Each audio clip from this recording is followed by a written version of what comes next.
So you probably started to see the headlines coming out that for some Amazon workers, this is the end of the road for them. We've been covering this story for some time. Amazon told workers, you got to come back to the office. You got to come back to the office. I mean, all this real estate, we're paying for all this office space. We want the connectivity of you being here, working together.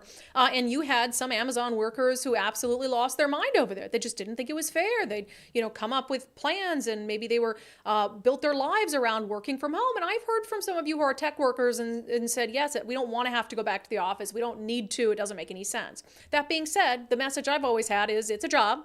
And your employer has the right and the ability to say, come back to work or we're letting you go. You might not like it, but it's not forced labor. This is America, and you can make a choice, and so can they. I am never surprised by just how aggressively the Seattle Times will shill for Amazon workers. And I'm not saying that Amazon, hate the Everett Herald hates Fortney. Yes, I feel a very good, apt comparison. The Seattle Times despises Amazon, despises. And look, I don't think it's our job to shill for Amazon either. Amazon doesn't need us shilling for them. No major company needs anyone in the media shilling for them. But you at least have to look at things fairly. For instance, when Seattle was proposing the tax on Amazon, it's like you're singling them out. This huge economic engine for our city, and you're vilifying them, and they're moving jobs to Bellevue. Like, how stupid can you be?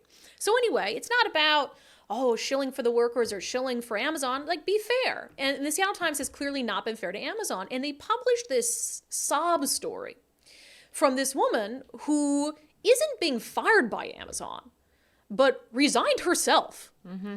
I guess in lieu of she felt as if Amazon was going to fire her, and so she sort of beat him to the punch. If she doesn't show up for work, then yes, they will fire her. So it's unbelievable to me that the Seattle Times would dedicate this much page space to this one woman's sob story. The headline, ex-Amazon worker critical of return to office mandate says she was forced out. And as you'll find out, she has no evidence to prove that the Seattle Times presents. So this whole article is based off her feeling like she had to resign from her job because she felt like, since she complained about return to office mandates, that she was going to be forced out anyway. So I'm going to read some real unhinged paragraphs here. The woman's name, what is her first name, Nicole? Do you see that? I think I cut her first name out. I don't know if you can find it. I'll find Hader. it. Whatever.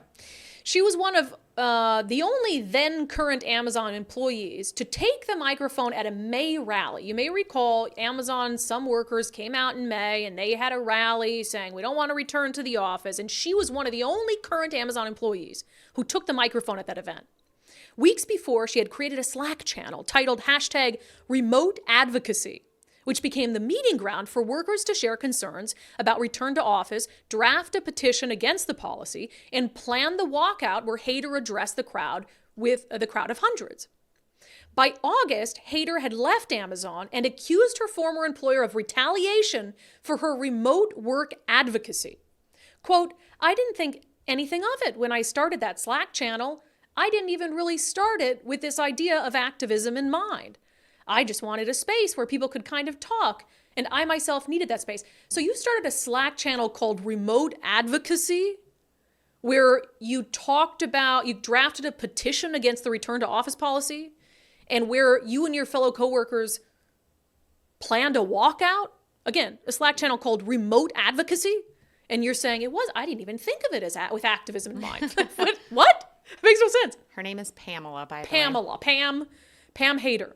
It goes on to say, today, Pam Hader, formerly an executive assistant and program manager at Amazon, is still searching for her next permanent role and suspects her vocal support for remote work may be putting off potential employers. You don't... Speaking bad about your employer you don't publicly? Say. Openly protesting what was your current employer, creating a Slack channel where employees could plot against the company and plan a walkout, doing interviews with the Seattle Times. That isn't making you someone's ideal candidate for a new hire? That is just shocking stuff. I mean, this is really insane. And they had the other article about the guy who's looking at his last day as November. I mean, this is not a one-off. These sob stories. It is and ridiculous. Again, I feel for someone who felt or was led to believe, if that's the case, that they could work from home indefinitely. And then things changed. The company said, come back. They're put in a difficult position. They've worked their lives around work from home. I mean, I get it. Working from home was fun. But again, this isn't forced labor. This isn't North Korea. This isn't a Chinese sweat factory. You have a choice.